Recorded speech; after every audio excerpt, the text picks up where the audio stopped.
Mesdames et messieurs, bonjour. On est un nouveau samedi, c'est Terre à Terre qui commence. On va d'abord commencer par cet élément parce que il y a un jeune que moi j'ai découvert sur les réseaux sociaux. Et il vendait les chaînes et je remercie encore Alain Dester qui aurait fait cette vidéo. Et sa façon de vendre, vraiment ça m'a bluffé. Je vous permets d'abord de regarder cette petite vidéo et on revient parce qu'aujourd'hui nous recevons ces jeunes-là pour vous dire vraiment nous encourageons des jeunes pareils. Ne dormez pas en disant qu'il faut que l'État fasse, il faut que le pays fasse telle ou telle chose. Vous avez votre tête, vous avez tous vos membres, vous pouvez vous battre comme ces jeunes hommes-là. Regardez cette vidéo. Bonsoir, vous vendez des chaînes alors qu'il s'agit de quoi là? Cette chaîne-là, par exemple. Swingless avec anti-choc. Ça fait en sorte que le centre d'inertie entre vous et l'animal serait réduit au centre du ressort. Et ça fait en sorte que l'énergie potentielle du système pseudo-isolé, due à la constante de raideur du ressort K, serait additionnée à l'énergie cinétique qui est due au travail, qui exerce sur l'animal sous la laisse. Et ça ramène l'animal au point d'abscisse zéro lorsque la force qu'il exerce sous la laisse est supérieure à la constante de raideur du ressort K. Ça c'est pour le genre des chiens, quand ils se placent même devant le lion fuit. Aïe ya! Oh oh oh oh! Mon Dieu! Mais vraiment bravo, bravo. Et le couteau maintenant, le couteau. Ça, le couteau, la scie à pain, la scie à viande, les ciseaux, l'ouvrez bien le petit bouchon. On a même acheté, j'ai refusé. Je regardais comme ça pour vous. C'est une histoire de famille. Je vous prends comme mon frère. Le sang ne se trompe pas. Il y a aussi des tailles ongles en acier inoxydable. Lorsqu'on prend du fer, on y ajoute du nickel et du chrome. On obtient un alliage qui ne réagit pas à la corrosion. Et cet alliage est appelé acier inoxydable. Vous voyez vous-même la différence entre ça et d'autres tailles ongles, c'est au niveau du poids, de la grosseur, de l'épaisseur, de la matière, de la solidité, de l'efficacité, de la durabilité, de la maniabilité, de la multifonctionnalité, de la ténacité, de la spécificité, de l'inoxydabilité, de la maniabilité et de la temporalité. Et c'est la dernière pièce. Le blanc qui fabriquait ça, il est mort.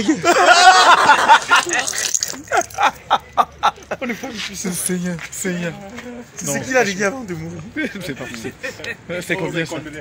3475. 75 c'est encore quoi là? C'est le prix de la famille. C'est cela, il n'y a pas 75. C'est 2125. Ça c'est le Cameroun, j'adore mon pays. Franchement, bravo mon pays. Alors nous revenons donc ici et nous avons monsieur, tu peux te présenter? Le commerçant physicien. Bonsoir à tout le panel, bonsoir monsieur Edouard, je vous remercie beaucoup de m'avoir invité sur votre plateau. C'est le commerçant physicien, oui. Pour ceux qui s'en souviennent encore. Ouais. Il y a de cela aujourd'hui, bon, on va dire plus d'1 an, Ouais. puisque j'ai ouvert la boutique, c'était l'année passée, Ouais. en septembre dernier, mais avant ça, j'étais plus connu sous le nom du commerçant physicien. Oui, mais ton vrai nom c'est quoi? Bouélan Zidane Evaris. D'accord. Alors, qu'est-ce qui t'a poussé? Parce que tu as quand même fait des études, non? J'ai fait des études, j'ai un bac C. Embarqué. J'ai un bac C. Alors, embarqué, bon, tu étais prédisposé à des grandes choses. Ça c'est vrai. Alors, pourquoi un matin tu décides, je m'en vais vendre dans la rue? En fait, je pense que, je ne vais pas dire que le pays est ce qu'il est, mais bon, on connaît les conditions du pays en fait. Oui. La plupart du temps, pour arriver, on va dire à un certain niveau, il faut que la plupart du temps tu es quelqu'un, Ouais. il faut que tu aies un peu de moyens. Ouais. Et c'est ça qu'en fait je n'avais pas. Je n'avais pas déjà l'argent de propulser encore les études que j'avais plus haut. Ouais. Et l'argent déjà de faire avec le niveau que j'avais, d'entrer peut-être dans une fonction publique ou quoi que ce soit. Donc j'ai dû aller au fond de mes estimes pour créer quelque chose de plus grand. Ouais. Parce que je voulais pas être une charge de plus pour mes parents qui n'avaient pas déjà de moyens pour payer ma pension au lycée, puisque je devais vendre les week-ends Ouais. et pendant les vacances pour être sûr d'aller à l'école comme des autres enfants. Ouais. Déjà à l'université, il n'y avait pas d'université à Bafoussam. Donc si je faisais l'université, il fallait que je parte dans une autre ville. Ouais. Je paye une chambre, j'essaye de me nourrir, j'essaye de chercher l'argent pour financer l'université. Ça allait être vraiment très compliqué. Ouais. C'est pourquoi j'ai décidé, avec le diplôme que j'avais, de créer quelque chose par rapport à une autre vision. La vision d'être un entrepreneur. Ouais. C'est que j'ai toujours rêvé étant tout petit. Donc c'est pourquoi, avec le peu de moyens que j'avais, je suis quitté de Bafoussam avec l'idée de venir à Yaoundé et créer quelque chose. Et faire d'abord avec ce que j'avais en fait. Je pense que c'est ça. Ouais. Il faut d'abord accepter ce que l'on est, accepter les moyens qu'on a peu importe la valeur, et essayer de grandir de ça. Et peu importe en fait. C'est d'abord l'amour pour soi. Parce que quand je faisais le commerce, j'étais d'abord fier, j'aimais d'abord ce que je faisais. J'avais un sac de plus de 8 kilos sur le dos. Mais pour moi, on voyait le poids. Souvent, on me demandait, mais comment je fais pour porter un sac énorme sur le dos de 6h30 à 22h. Moi, je disais non, vous voyez un sac qui est très lourd. Mais moi, je ne vois pas un sac, je vois l'espoir. Je vois l'espoir de toute une famille, de toute une génération. Je le fais pour un but. Parce que je vais sortir ma famille de la médiocrité financière. Parce que je veux aussi demain, on parle de moi. Je voudrais être un livre que tout le monde voudra lire. Que de rester un malheureux lecteur qui va conter l'histoire des autres. Donc, à chaque fois que je faisais le commerce ambulant, il y avait toujours cette vision-là que j'avais. L'idée de vouloir créer quelque chose, faire quelque chose de grand. Et c'est cette idée-là que la plupart des jeunes, ils n'ont pas en fait. Vous voyez un jeune, il est en route, en fait, lui, il a déjà raté sa vie avant même d'avoir commencé à la vivre. Juste parce qu'il n'a pas pu s'intégrer dans la société, parce que l'État... Mais qu'est-ce que nous faisons avec le peu de ressources que nous avons? C'est cette question que nous devons d'abord nous poser. Et je pense que c'est l'erreur que la plupart des jeunes commettent. Les jeunes doivent savoir, l'imagination est plus importante que la connaissance. La connaissance ne renforce que l'imagination. Tu peux avoir beaucoup de connaissances, mais si tu n'as pas d'imagination, tu ne vas rien faire avec. Et la chance que j'ai eue, c'est que j'ai eu beaucoup d'imagination. Et c'est un problème pour notre système éducatif, parce que notre système éducatif est accentué sur la connaissance. On ne nous fait pas comprendre que le plus important, il y a d'abord l'imagination. Si vous regardez les voitures qui roulent aujourd'hui, si vous regardez les avions, tout ça c'est l'imagination, c'est pas de la connaissance. Il faut d'abord une imagination pour créer cela. Donc, la connaissance est censée compléter plutôt l'imagination. Il faudrait d'abord que nous ayons cette imagination-là, qui nous amène à créer, aller au fond de notre estime. Regardez ce que nous voulons faire. Avoir une vision claire et nette de ce que l'on veut réaliser. Je pense aussi, ce qui m'a aidé, c'est que je n'avais vraiment personne sur qui m'accrocher. Je n'avais pas un frère vraiment assis, je n'avais pas des parents vraiment assis. Donc, j'ai pris mon existence un peu comme si j'étais seul. J'étais obligé de m'envoler de mes propres ailes. Et dès lors où on réagit comme cela, dès lors où tu te mets dans la tête que tu es seul, que pour réussir dans la vie, tu n'as qu'à compter sur toi seul, tout devient facile. Mais lorsque tu évolues en te focalisant sur ce que doivent faire les autres pour toi, ça devient un pied de problème. Parce qu'il y aura toujours des limites.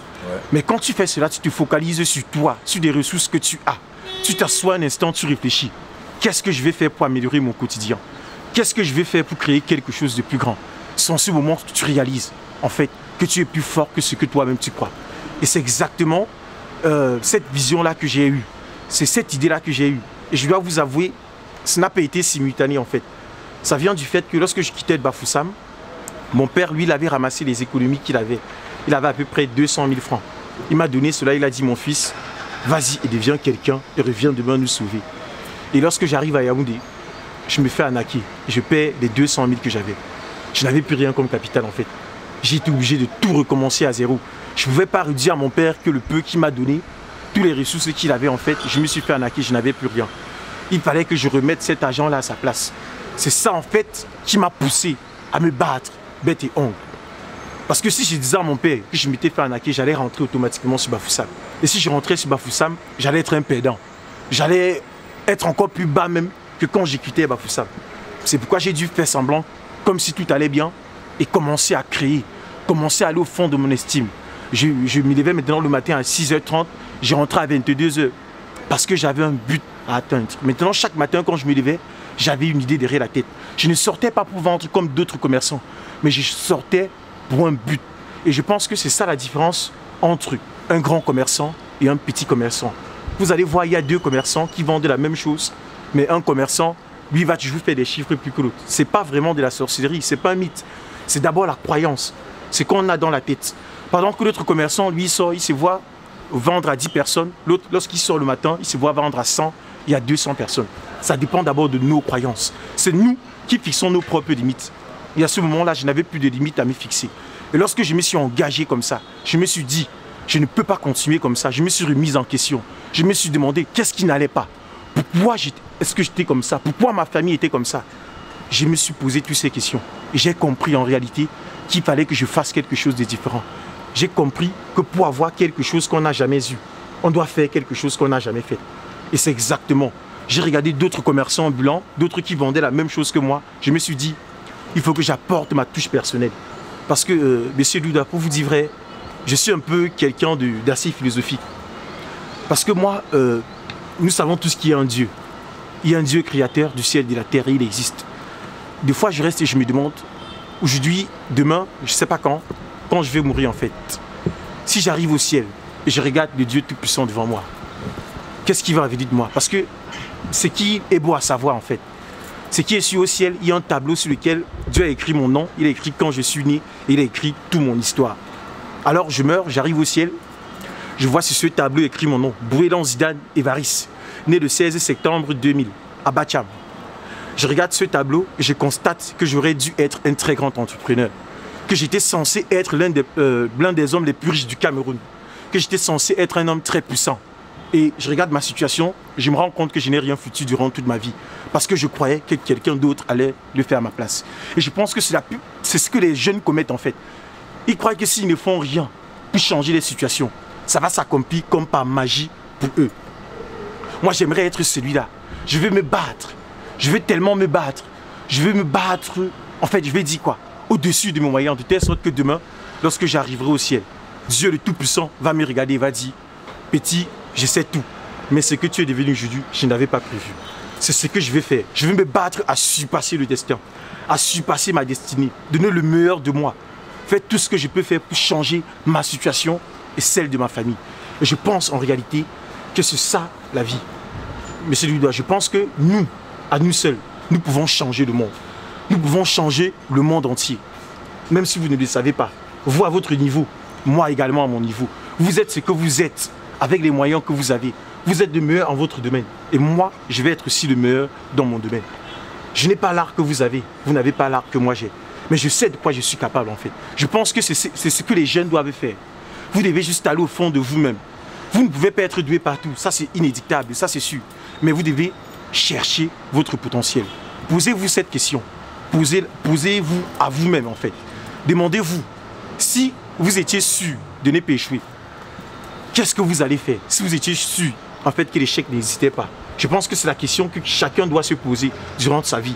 Que si j'étais sûr en réalité que l'échec n'existait pas, qu'est-ce que j'allais faire de ma vie?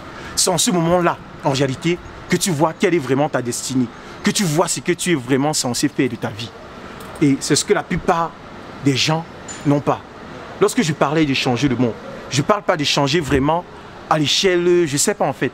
Mais vous devez savoir que moi, par exemple, avec le peu de moyens que j'ai, lorsque je vois un commerçant ambulant qui vend aussi comme moi, j'essaye de le conseiller, j'essaye de le parler, j'essaye de m'échanger avec lui, histoire de comprendre ce qu'il en est, essaye de comprendre ce qu'il vaut et la vision que lui a exactement. Je pense que le fait de faire ça, je change le monde à un autre niveau parce que je le fais changer sa croyance. La croyance qu'il a qui le limite à un certain niveau. Parce que la plupart des gens n'évoluent pas parce qu'ils se limitent eux-mêmes. Lorsque je cause avec lui, et je pense que si je change la vie d'une personne, en réalité, ce n'est pas la vie d'une personne que je change. Parce que si je parle à 10 personnes, et ces 10 personnes-là, ils comprennent ce que je dis, ils vont aussi parler à 10 personnes.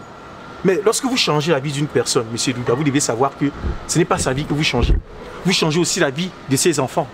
Vous changez la vie des enfants de ses enfants.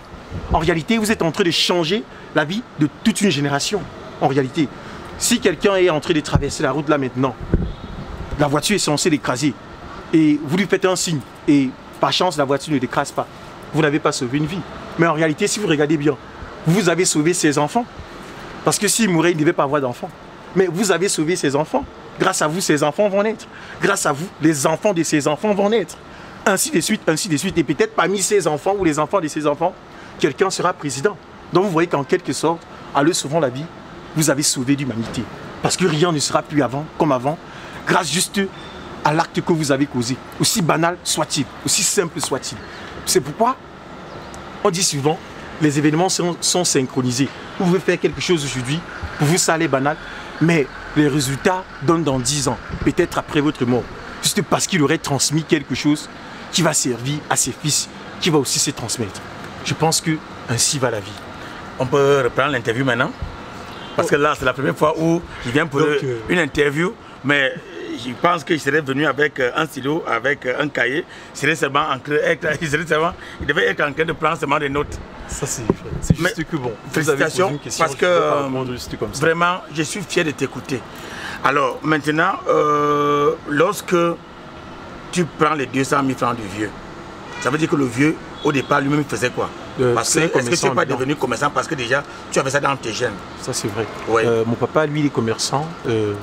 Il a un stand à Bafoussam, ouais. Au rond-point Biaou, à Bafoussam, ouais. Je me souviens bien. Il vendait des chaussures à tréface, un peu comme les gars dehors qui vendaient des sacs. Là. Il avait un comptoir de chaussures, friperie, ouais. Et il vendait en fait. Donc, il n'était pas d'accord au départ pour que je monte sur Yaoundé, mais bon, j'ai vraiment insisté parce que je me suis dit il fallait que je me développe dans une zone où je ne serais pas vraiment embêté parce qu'à Bafoussam, j'avais des camarades de classe. Eux, ils allaient aller à l'université, ouais. Et moi en faisant le commerce parce qu'il n'y avait pas de moyens, le complexe, ouais. Je pense que ça devait me détruire. Ouais. Donc pour mettre ça de côté, j'ai dû réfléchir à un endroit où je ne serais pas impacté psychologiquement, ouais. Par ce que les autres auraient à dire de moi. Voilà. Bon, maintenant tu te fais arnaquer et je comprends pourquoi lorsque j'ai voulu t'avoir au téléphone, c'est pas passé, je suis passé par WhatsApp, j'ai dit c'est Doudou, hein, non glacé, tu as répondu. Et je danse. Bon, je m'excuse encore pour ça. Non, ça va. Donc, juste que tu es devenu très prudent. Très prudent. Voilà. Très prudent. Voilà. Bon, aujourd'hui, donc, tu n'es plus un vendeur ambulant. Tu as déjà ouvert une petite boutique. Une petite boutique. C'est de quel côté? Ma boutique est située. Mets-toi à l'aise, hein. Vends ton affaire. Tu ne payes pas la publicité. D'accord. Bon, je vends d'abord la laisse, oui, avec anti-choc. Si vous vous souvenez bien de cette laisse. Oui. C'est une laisse avec anti-choc. Ça fait en sorte que le centre d'inertie entre vous et l'animal serait réduit au centre du ressort. Et ça fait en sorte que l'énergie potentielle du système pseudo-isolé, due à la constante du ressort K, serait additionnée à l'énergie cinétique qui est due au travail qu'exerce l'animal sur la laisse. Ça ramène l'animal au point d'abscisse zéro lorsque la force qu'il exerce sur la laisse est supérieure à la constante de rudeur du ressort K. Ça, c'est pour le genre des chiens, quand il se place même devant le lion fuit. Et c'est la dernière pièce. Le blanc qui fabriquait ça, il est mort hier. On a même acheté, j'ai refusé. Oui. J'ai réservé ça spécialement pour vous. Oui. C'est une histoire de famille. Oui. Je vous prends comme mon père. Oui. C'est pourquoi j'ai gardé ça pour vous, oui, monsieur Edouard. Et ceci, ça sert à quoi? Ce sont des tailles-ongles en acier inoxydable. Oui. Lorsqu'on prend du fer, on y ajoute du nickel et du chrome. On obtient un alliage qui ne réagit pas à la corrosion. Et cet alliage qui est appelé acier inoxydable. Vous voyez vous-même, ouais, la différence entre ça et d'autres tailles-ongles, c'est au niveau du poids, de la grosseur, ouais, de l'épaisseur, de la matière, de la solidité, de l'efficacité, de la durabilité, de la maniabilité, de la multifonctionnalité, de la ténacité, de la spécificité, de l'inoxydabilité et de la temporalité.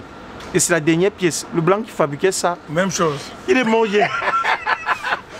Vous comprenez donc pourquoi moi j'ai décidé à rencontrer ces jeunes garçons, parce que nous sommes nombreux qui nous plaignons. Vraiment, il faut faire des concours. Si seulement un peuple pouvait vivre derrière la fonction publique, vraiment, c'est zéro. Voici les gens, tout le monde. Voilà, voici les gens qui font la force de l'économie dans un pays. Alors, maintenant, tu évolues. J'évolue. Vraiment de façon crescendo. Tes boutiques actuellement sont situées où? Bon, c'est vrai qu'actuellement, je rêve en avoir plusieurs, mais actuellement, j'ai une seule boutique, ouais, à bord de 12 Odia. Bon, 12 Odia. Nous sommes à Yaoundé. Hein? Télécom, à Yaoundé. Evaris 12 Odia. Evaris Télécom, c'est, oui, le nom de la boutique. Tu fais dans quoi là-bas? Je vends des appareils électroménagers, ouais, des téléviseurs écran plasma, des téléphones Android de marque Itel, Infinix, Tecno. En fait, l'ensemble de tous les appareils électroménagers, que ce, ouais, soit des plaques à gaz, des ventilateurs, des régulateurs de tension, des bouilloires, des chauffe-eau, en fait tout ce qui concerne l'électroménager. Même, ouais, si vous venez, il n'y a pas un produit sur place, vous pouvez passer votre commande et on peut vous faire même une livraison, ouais, à domicile en fait. Ouais. Donc c'est dans cette optique-là que je suis maintenant, ayant une autre vision derrière la tête. J'aspire être un très grand entrepreneur demain. Ouais. Être celui-là aussi, lorsqu'on va parler de moi, je serai aussi comme Fokou, qu'on dit souvent, je ne sais pas si c'est vrai, qu'il a vendu l'eau glacée, comme Congèle Cam, comme tous ces gens-là qui ont réussi. J'aimerais aussi que demain on compte mon histoire en fait. Ouais. C'est pourquoi aujourd'hui je me bats avec toute cette armée-là, avec en fait le désir vraiment de créer quelque chose. Ouais. J'aimerais juste que tous les jeunes aussi comme moi, qu'ils comprennent le message en fait. Peu importe ce que vous êtes aujourd'hui, concentrez-vous sur vous, oubliez les ressources extérieures. Je pense que si vous focalisez sur votre propre existence, le monde ne sera plus beau. Vous devez savoir que tout dépend unanimement de vous. Demain, si vous ne réussissez pas, lorsque votre fils va vous demander pourquoi vous n'êtes pas devenu ceci, vous n'allez jamais dire que c'est à cause de l'État. L'enfant, c'est vous qui va voir comme étant un naze, je ne sais pas en fait, comme étant un raté, ce n'est pas l'État qui va voir. Votre enfant ou vos proches ne vont jamais accuser l'État. Tout dépend de vous. Vous devez d'abord faire quelque chose avant de demander qu'on lui fasse quelque chose à votre place. Donc je pense que c'est un peu ça. Et c'est également la force que j'ai eue, me focaliser sur moi-même. Vouloir vraiment faire quelque chose de différent. Je travaillais chaque fois avec la vision de changer quelque chose. Ouais. Le sac que j'avais au dos, pour moi, ce n'était pas une charge. C'était l'espoir de toute une génération, toute une famille. Je voulais vraiment faire quelque chose, en fait. Ouais. Comme on le disait à l'école, V est égal à D sur T. La visualisation est égale à la détermination divisée sur le temps. Ouais. Quand je vendais, j'avais une idée derrière la tête. Mon idée était d'ouvrir une boutique à une date vraiment limitée. Et j'attends mon objectif aujourd'hui. Je me suis encore fixé un autre objectif. Lorsque tu réussis à grimper une montagne, tu dois encore te fixer une autre montagne plus haute. Ouais. Je pense que c'est ainsi va la vie. Est-ce que tu as eu à côtoyer certains coachs qui t'ont un peu donné ces idées que tu as aujourd'hui? Parce que quand tu t'exprimes, c'est comme un coach là. C'est pourquoi j'ai dit en fait, quand on m'a volé ces 200 000, je croyais que tout était fichu pour moi en fait. Ouais. Parce que je n'avais plus rien. J'ai recommencé ma vie avec un paquet de taille-ongles, 2 porte-clés et 3 petits bouchons. Ouais. C'est à partir de ça que j'ai bâti le commerçant physicien. Ouais. Mais en réalité, si on ne me volait pas ces 200 000, c'est que je ne serais pas le commerçant physicien. Exactement. C'est parce qu'on m'a pris cela, je me suis mise dans la lecture. Il fallait que je me remonte. Il fallait que je trouve une source de motivation. Et avant, je ne faisais pas de lecture en fait. J'ai un bac C, donc les trucs de lire des livres, ce n'était pas vraiment mon domaine. Ouais. Mais c'est après ça que je me suis remise en question. J'ai commencé à lire des livres tels que Robert Kiyosaki, Père riche, Père pauvre. Et bon, j'ai aussi des amis. Quand je faisais le commerce ambulant, par exemple, je pouvais passer 1 heure de temps là, juste parce que je voyais un monsieur qui a réussi dans le domaine que j'aurais fait. Je prenais le temps avec lui, on s'asseyait souvent, on tapait des commentaires, mais j'apprenais beaucoup de lui. J'apprenais de son expérience et ainsi de suite. Est-ce que tu as eu à rencontrer Steve Fa? J'ai eu à rencontrer Steve Fa et on a eu à faire la vidéo que vous connaissez, que vous avez vue sur la toile. Et donc vous lui dites merci aujourd'hui. Je lui dis également merci. Ouais. Et bon, surtout Alain Dester, je pense que c'est lui l'élément déclenché en fait. Sans la vidéo initiale, c'est vrai que c'était comme ça. Ils étaient en train de déjeuner là et moi je passais aussi ma route. À l'époque là on ne se connaissait pas vraiment et je pense que c'est d'abord ça, c'est ça qui a déclenché en fait. C'est ça le feedback de ce que je suis devenu aujourd'hui parce que ça a quand même impacté dans la vision. C'est cette vidéo qui fait que je cherche à te contacter. Ça c'est vrai. Alors est-ce qu'on peut avoir aujourd'hui tes contacts? Parce qu'il y a un monsieur qui a écrit hier, lorsque j'ai mis ce post là, il a dit vraiment, n'oublie pas de poster son contact ici, je voudrais lui envoyer quelque chose. Mais je n'ai pas voulu mettre ton contact pour que toi-même tu donnes ce contact parce qu'ils sont nombreux qui peuvent vouloir t'encourager. Ça c'est vrai, d'accord. Mes contacts c'est WhatsApp, mes 2 contacts qu'on WhatsApp en fait. 650 15 05 59 697 86 90 75. Ça me dit contact. Bon, maintenant donc c'est le vendeur physicien. Alors est-ce que tu as un dernier mot en 1 minute parce que c'est quand on te donne la parole, c'est minimum 30 minutes. Parce que nous sommes déjà arrivés à la fin de ce entretien. J'aimerais juste dire aux jeunes, n'ayez pas peur d'échouer. Mais à chaque fois que vous échouez, ayez juste le courage de vous relever et continuer à avancer. Et vous allez savoir, en fait, certains trucs vont vous arriver, que ce soit négatif, que ce soit positif, mais c'est grâce à ça que vous allez devenir ce que vous êtes en fait. Donc prenez ça, regardez ça plutôt positivement. Je pense que ça a été mon cas. J'ai eu la force de me relever après cet échec-là. Et la plupart des gens échouent, pas parce qu'ils ont échoué, mais parce qu'ils n'ont pas eu la force nécessaire pour se relever après l'échec. Et c'est ça qui est véritablement l'échec. Voilà, comme Jésus, il est tombé avec la croix, fois il est arrivé à Golgotha, il pouvait dire, vous allez me tuer. La première fois qu'il est tombé, il allait dire, tuez-moi ici. Mais il s'est relevé et est arrivé à Golgotha pour nous sauver. Mesdames et messieurs, nous sommes arrivés à la fin de cet entretien. C'était terre à terre avec le jeune vendeur physicien. À samedi prochain, c'est la fin de cet été.